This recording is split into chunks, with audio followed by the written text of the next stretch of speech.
6:44. The heat so far this summer has been pretty tough, posing dangerous conditions for everyone, including our kids. Yeah, and in today's Family First, we're going to revisit why you need to be so active in watching your children's activity in the sun. Meteorologist Matt Scott joins us with more.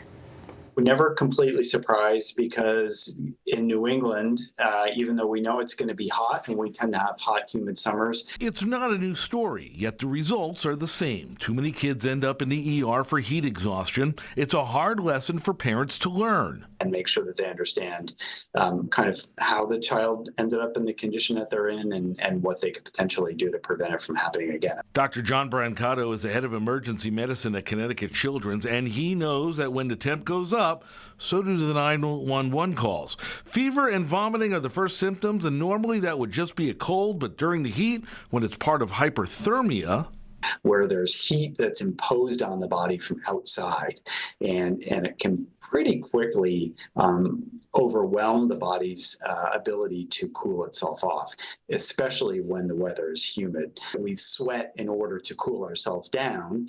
Having water on the surface of the skin allows heat to evaporate more quickly, especially on a breezy day. But when it's humid, that evaporation doesn't happen as effectively, and it's much harder for us to cool ourselves off. So if it's not a new headline, are there new lessons to learn or tips to take notice? Well, sadly, no. And if your kids are outside, you have to be careful. Their metabolisms are higher.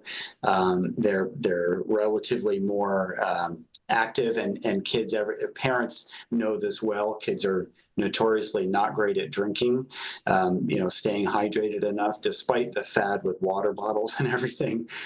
So reminding them to do those things. And it's not how much water they're drinking, but rather how often. Brancato says every 20 to 30 minutes, they should be rehydrating. If the child is at summer camp and active, making sure that some of what they're drinking is a electrolyte containing solution, that would be helpful as well.